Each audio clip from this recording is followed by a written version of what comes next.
Kuasa, kepada leluhur alam semesta, dan tentu khususnya kepada seluruh masyarakat Kabupaten Melaka yang selama ini baik mendoakan saya untuk menjadi bupati maupun yang mencaci maki saya karena lawan saya. Ya, ini realitas dalam hidup kita. Yang saya hormati Bapak Wakil Ketua Dewan Kabupaten Melaka, Bapak Hendy Fahim, sarjana hukum sekaligus sebagai mantan Ketua Tim SKT. Silakan berikan aplaus tepuk tangan kepada yang saya hormati Bapak Sekda, para staf ahli, asisten 1, 2, 3, satu memang sudah tidak ada karena beliau pensiun, tapi sementara kita percaya Pak Sekda tetap kita berikan apresiasi. Kawan-kawan saya di jajaran OPD yang tidak bisa saya sebutkan satu persatu karena cukup banyak. Kemudian kawan-kawan camat, dan tentu yang sangat istimewa juga ada Pak Kapolres yang dalam hal ini diwakili oleh Pak Wakapolres Kabupaten Melaka, dan luar biasa supportnya, hebatnya rekan-rekan saya dari di media baik cetak maupun online. Bapak Ibu sekalian yang saya hormati, sering saya teriak di mana-mana, selalu saya berbicara Bonum Comini Supreme Lex, Salus Populi Supreme Lex. Lalu tadi ada juga disinggung tentang waktu. Ya, kita hidup berpacu dalam waktu. Dalam bahasa Inggris sering saya sebut time fly like arrow. Waktu berjalan begitu cepat bagaikan anak panah. Hidup memang tidak bisa pisah dengan ruang dan waktu. Tetapi apa arti siap menjadi seorang pemimpin tapi kemudian tidak memiliki target-target dan komitmen tertentu untuk membangun Kabupaten Melaka? Strategi pertama itu adalah tentu harus membangun mitra kerjasama. Mitra itu saya lakukan, saya bangun. Saya tidak bisa mengatakan saya paling hebat, tidak. Wakil paling hebat, tidak. Tetapi saya harus katakan bahwa OPD, SKPD, Dewan, TNI Polri, warga masyarakat Melaka dan teman-teman media, termasuk istilah orang Melaka selalu katakan Beinovir Mekas, ya. Tanpa Beinovir Mekas tidak mungkin hari ini saya berdiri di sini. Karena itu saya katakan saya sangat bersyukur kepada Tuhan.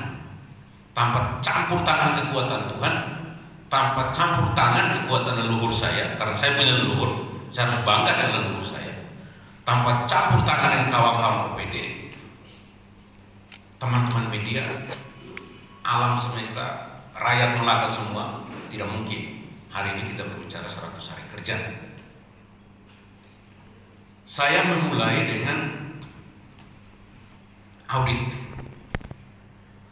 Kenapa harus audit? Bukan balas dendam, tolong dicatat. Bukan saya membalas dendam terhadap saudara-saudara saya yang ada di depan saya atau saudara-saudara yang di luar sana, tidak. Begitu saya menang, saya katakan gebrakan saya pertama 100 hari adalah pasti saya mengaudit. Audit ini juga untuk memberikan evaluasi kepada diri saya, supaya saya harus kerja yang lurus, yang benar, yang baik. Karena itu setelah saya dilantik, saya mencoba membuka, ternyata ada yang harus kita luruskan, ada yang harus kita benahi, dan caranya adalah harus melalui audit. Kepada siapa yang kita audit?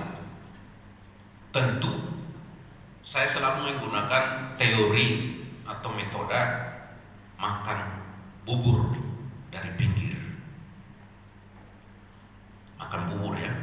Bedakan bubur dan bibir, makan bubur. Gitu. Ya, agak ada sedikit beda, gitu.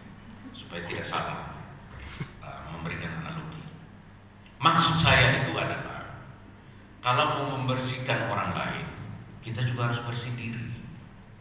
Kalau mau menegur orang lain, kita juga harus melihat diri kita. Kalau mau menyapu kotoran, kita juga harus lihat sapu yang bersih. Karena tidak mungkin kita menggunakan sapu yang kotor untuk membersihkan kotoran, akan jadi tambah kotor. Sehingga harus memulai. Saya mulai dengan kepala desa. Karena itu bukan saya harus jujur. Karena saya melihat sudah ada 99 kepala desa sudah diaudit, tapi kok nggak ada tindak lanjut. Jadi langkah pertama saya menindaklanjuti 99 kepala desa yang sudah diaudit ketika zaman senior saya. Tapi tindak lanjutnya belum ada. Karena itu kita audit.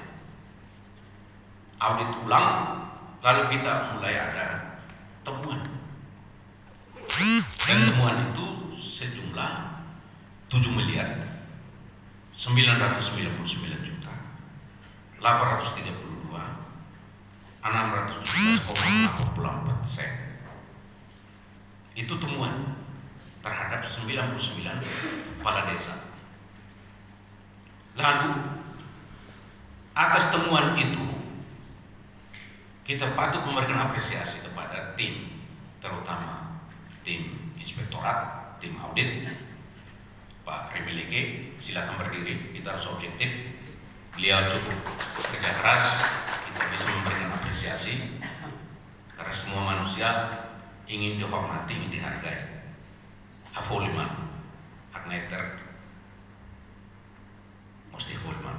Dia sudah bekerja, sehingga mendapat kembalinya dari 7 miliar tadi 1 miliar kembalinya 1 miliar 624 juta 937 juta 527,83 sen.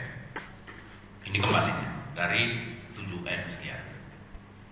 Sisa yang belum 6 miliar 374 juta 895,97,01. Jadi lumayan besar kalau kita lihat yang masih belum kembali. Kemudian apakah kita diam? Apakah saya OPD, Sekda dengan jajaran kawan-kawan kami di OPD, apakah kami tidak?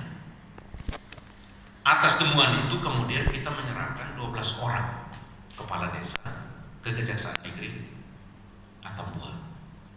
Kenapa Melaka? Karena Melaka belum punya.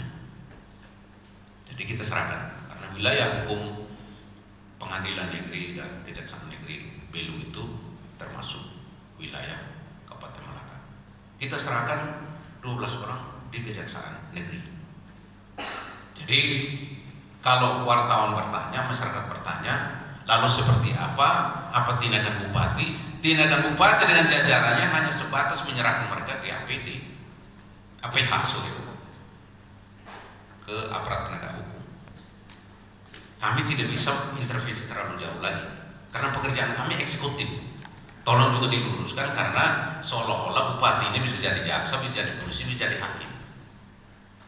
Nembe homat mesta yang ditanam, entah membui besar. Kamu hai kewenangan kita membui. Nah, ini satu hal yang mesti diluruskan. Apakah lalu kami diam hanya dengan 99? Tidak.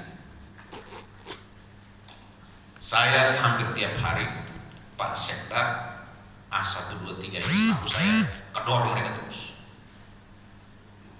gerakan mereka terus. Lalu kita audit lagi 23 desa. Jadi di luar 99 desa ini kita audit lagi 23 desa. Dari 23 desa itu kita ada lagi temuan 5 miliar 740 juta 593 100,48 sen. Ada temuan lagi di 23 desa. Kembali ini masih sangat minim. 304 juta 753.798,5 rupiah kembalinya. 1 miliar juga belum. Strategi nanti saya akan sampaikan bagaimana dengan mereka ini. Yang berikut, apakah hanya desa? Tidak. Inspektorat juga terus kita dorong. Bagian keuangan terus saya minta untuk support mereka, untuk terus bekerja, untuk terus bergerak. Kemudian mereka melakukan lagi audit terhadap OPD. Jadi bapak-bapak yang duduk sekarang ini, wajah mereka berseri karena mereka ini sudah bersih. OPD, organisasi perangkat daerah ini juga kita audit. Karena tadi saya katakan harus mulai dari dalam diri kita sendiri. Gitu. Kita audit, termasuk puskesmas, termasuk camat. Kita audit. Ini ada beberapa camat yang ada. Kita audit mereka. Itu ada temuan juga. Bukan tidak ada temuan, ada temuan. Ya sehingga mohon maaf, bukan saya membela teman-teman pilih saya, sekda saya dan kawan-kawan, tidak. Ada yang bilang, ini mereka tidak independen, kerjanya nggak beres. Nah, itu komentar, makas, gitu. Atau nah mereka. Komentator sepak bola kan paling pintar daripada pemain bolanya. Coba datang supaya Anda bisa main bola sehingga tahu. Gitu. Emang gampang Anda mengatakan si A mencuri uang negara? Tidak mudah. Karena kerjanya keras. Ya Pak Polisi ada di sini tahu persis. Menentukan setiap orang dari TSK itu tidak mudah. Tapi itu yang kita lakukan. Ada temuan untuk OPD 8 puskesmas 8 camat. Itu juga lumayan. 3 miliar 161 juta 613.916 rupiah. Bukan tidak ada temuan kan? Jadi kalau mereka tidak independen, ya sorry. Kalau tidak independen, bagaimana dia bisa menemukan ini? Jadi ada teman. Kembalinya dari 3M tadi, 897 juta 700.275,90 rupiah. Jadi total pengetoran dari temuan-temuan itu sejumlah 2 miliar 522 juta 637.873 rupiah. Ini total yang dikembalikan. Tentu sebentar kawan-kawan pasti bertanya, karena saya dulu sama jadi wartawan, jadi 5W1H itu pasti saya dikejar. Apa strateginya Pak? Apakah Pak diam saja? Pak Simonang tidak akan diam terhadap koruptor. Tolong dicatat. Saya tidak akan diam. Dan ini bukan terakhir. Setelah 100 hari kita kerja, saya sudah perintah kepada inspektorat, yuk kejar terus. Karena kita akan terus ingin kerja yang bersih. Karena di dalam visi misi saya salah satu adalah meningkatkan kualitas sumber daya manusia itu. Salah satu itu harus bersih, bebas dari KKN. Itu juga kita teriakan waktu kampanye. Dan start itu saya lakukan awal. Jadi dari total pengembalian penyetoran itu, kemudian saya harus sampaikan jujur, ada sedikit kendala hambatan. Yang pertama, sumber daya manusia di inspektorat memang tidak memadai. SDM-nya tidak cukup untuk mengejar sekian ratus ribu titik-titik yang harus diaudit. Itu ada satu kendala. Nah, semoga dengan tes CPNS kemarin ada tambahan tenaga sehingga ke depan mereka lebih gesit lagi untuk melakukan pekerjaan itu. Itu hambatan. Yang berikut tadi juga sudah disampaikan oleh Ibu Kadis Kominfo. Kita juga terbentur tidak hanya dengan COVID-19, tapi juga seroja yang istilah saya serangan roh jahat waktu gempa, waktu bencana Benanai. Ini juga menjadi hambatan besar begitu kami dilantik. Ini tantangan alam juga, penyakit alam dan SDM. Ini hambatan. Dan tentu saya harus jujur katakan, saya lihat kawan-kawan inspektorat ini, saya sudah minta keuangan untuk itu, mereka tidak punya fasilitas memadai untuk bisa melakukan audit. Hanya pakai sepeda motor, dan ada beberapa yang diserang di jalan, dilempar di jalan. Hujan, angin, malam, dihantam. Karena biasanya koruptor itu tidak suka diotak-atik. Kalau otak-atik pasti akan berhadapan dengan tindakan anarkis. Tapi kita tidak bisa menuduh, karena itu yang terjadi. Sehingga strategi selanjutnya kami akan bangun kerjasama dengan teman-teman aparat penegak hukum, kepolisian dan kejaksaan, sehingga berapapun kerugian kita bisa distribusi.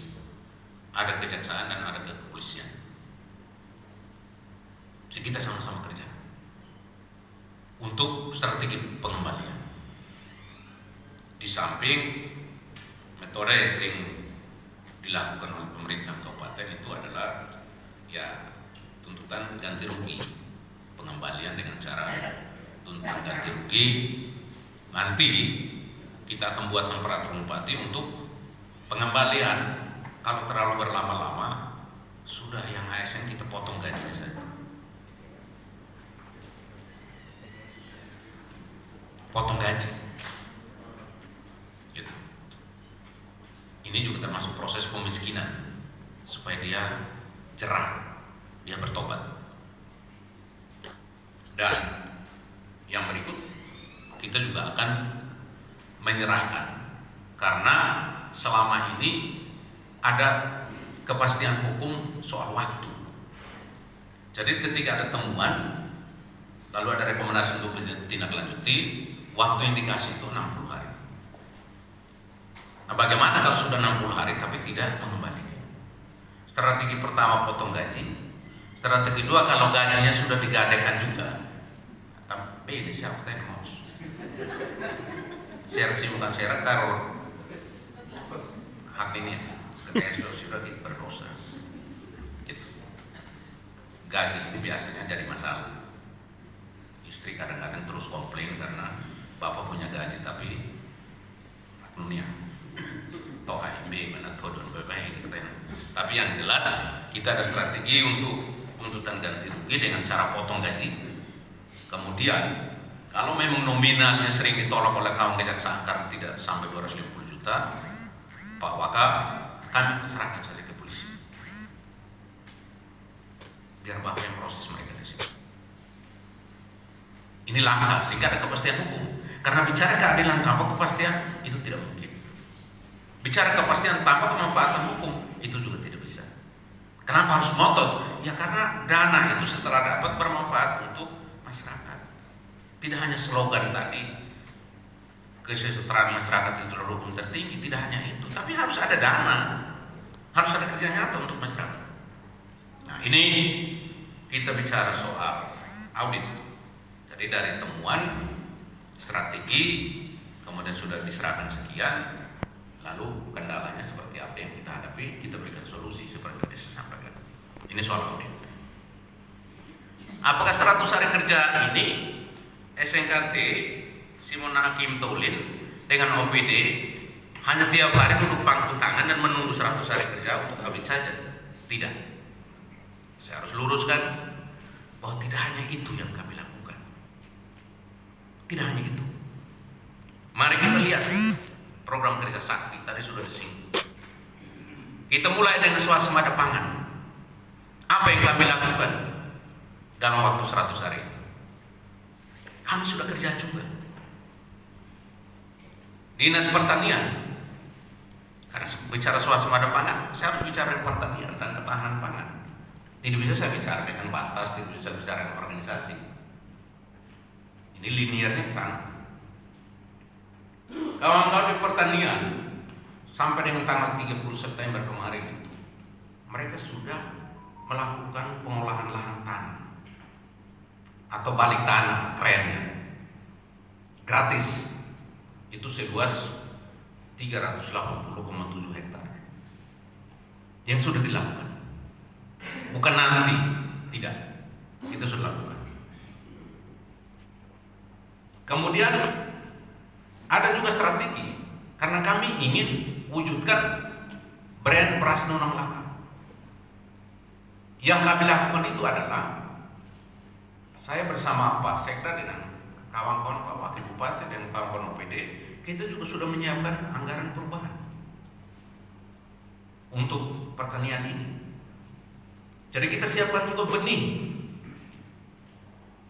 dan itu sudah dilakukan. Benih untuk padi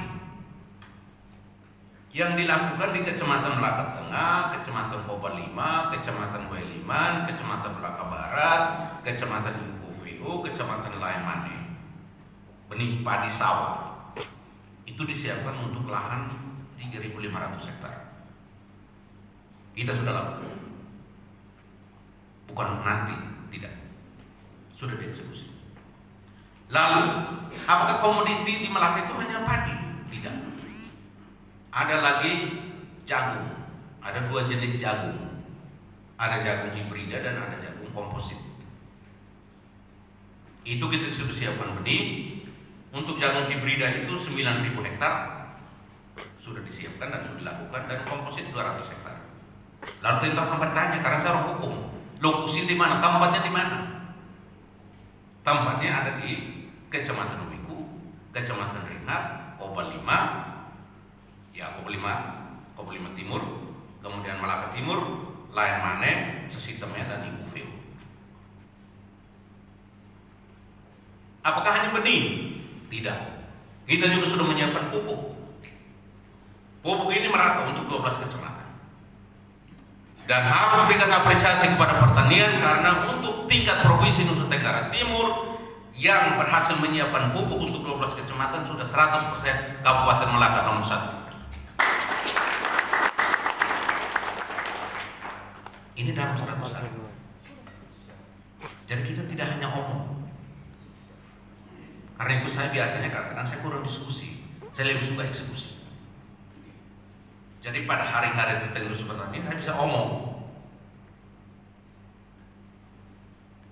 Tingkat provinsi Nusa Tenggara Timur Melaka nomor 21 menyiapkan pupuk 12 kecamatan itu sudah 100%. Lalu apakah semua pengolahan lahan, benih, ada padi, ada jagung, ada pupuk akan berjalan ke depan, the next? Tidak akan berjalan kalau kita tidak punya yang namanya kelompok tani. Tidak akan berjalan kalau kita tidak punya pendamping, tenaga ahli di bidang pertanian itu. Dan kita sudah siapkan kelompok tani 1.500 kelompok tani yang sudah direvitalisasi. Jadi kelompok ini sudah dibentuk dan siap untuk dipakai. Dan itu kita sudah input di dalam elektronik rencana definitif kebutuhan kelompok tani yang kita sebut dengan ERDKK.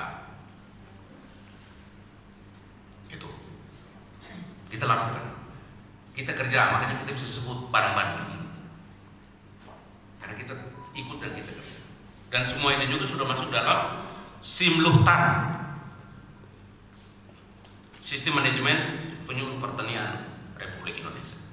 Kita sudah masuk ke sana. Lalu, apakah semua juga akan terlaksana dengan kelompok tani kalau hanya bentuk kelompok lalu diam? No. Harus ada alat, harus ada fasilitas. Saya pernah menggunakan alat itu, pakai potong padi.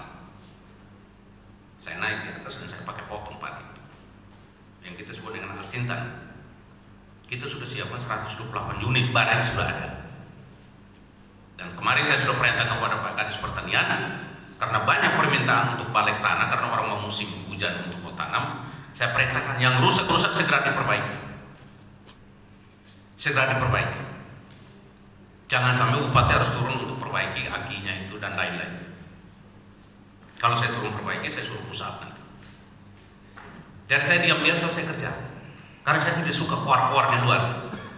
Saya lebih suka itu omong dan kerja. Dan saya bacakan, saya kerja. Kita kerja. Alsintan itu 108 unit sudah siap.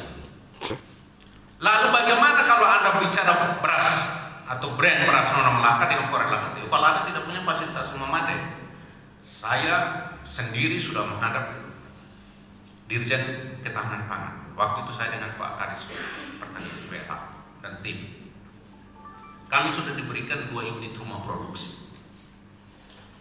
Dan 2 unit rumah produksi ini sedang dikerjakan. Isinya daripada rumah-rumah ini akan diisi oleh Kementerian Pertanian. Dan ini sedang dibangun, bukan hanya akan, sedang dikerjakan. Dan target saya harus selesai dalam bulan Desember. Supaya begitu diisi, kita tinggal eksekusi lagi. Lalu, apakah hanya sebatas rumah produksi? Tidak. Kita juga harus menyiapkan mesin giling, mesin poles, mesin pengering. Dan ini sudah komunikasi baik dan sudah dihibahkan oleh Kementerian Pertanian. Diam-diam kita kerja. Karena saya tidak mau nanti debat orang tanya, komunitas yang saudara kerjakan. Tidak. Saya punya data akurat. Dan saya akan menghadap siapapun kalau kita debat nanti. Karena saya punya data. Ikuti betul, saya tidak sia-siakan waktu yang ada. Sehingga saya tunjukkan bahwa untuk saya kerja. Nah, apakah semua ini akan terlaksana mulus? Tidak juga. Saya tahu juga penyebabnya. Hulunya adalah ada pada yang namanya jaringan irigasi. Anda tidak bisa bicara pertanian tanpa air. Strategi saya apa?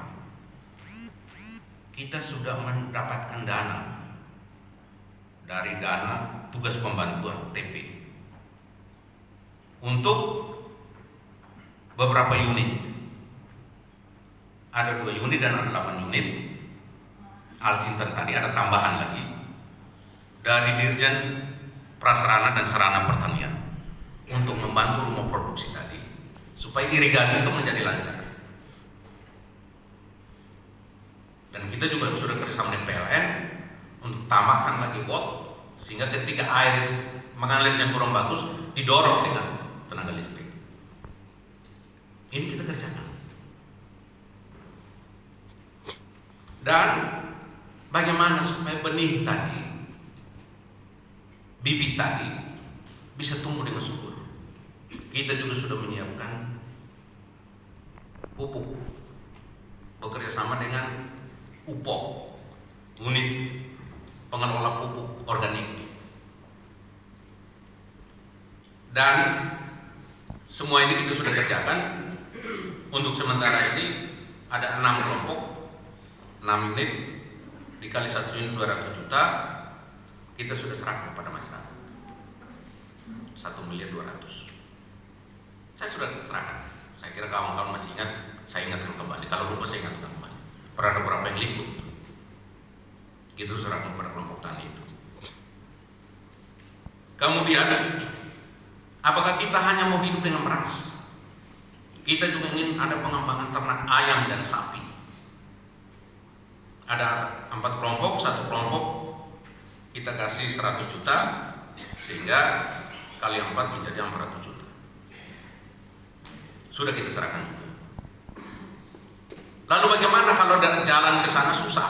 Kita juga sudah membangun jalan usaha tani. Jadi tempat-tempat yang menjadi kawasan pertanian kita bangun ke jalan usaha tani. Dan jalan usaha tani itu dikawal oleh kelompok. Dan kelompok itu juga kita kasih 1 kelompok itu 100 juta. Sementara kita sudah berikan kepada 3 kelompok sehingga 300 juta. Ini dana hibah dari Kementerian Pertanian. Ini yang harus kami sampaikan. Dan 3 itu 2 unit di Desa Bukiro, kemudian 1 unit di Desa Naimana. 3-3-nya di Malang Tengah. Kemudian ada juga dana untuk renovasi Balai Penyuluh Pertanian di 8 kecamatan itu karena satu kecamatan 100 jadi menjadi 800 juta. Kemudian ada embung 4 unit itu 120 juta per unit, sehingga kali 4 menjadi 460 juta. Ini kita bicara soal alat-alat pertanian tadi. Kalau alat pertanian yang kita sudah miliki itu sejumlah 128 unit. Apa itu? Ada traktor roda 4, ada 2 unit, ada hand traktor 29 unit, ada motor air, ada kultivator, ada hand sprayer, ada mesin pipil jagung, ada power thresher, rontok padi, ada combine harvester. Saya pernah pakai untuk memetik padi. Dan ada konseler mobile atau mesin untuk giling jagung juga.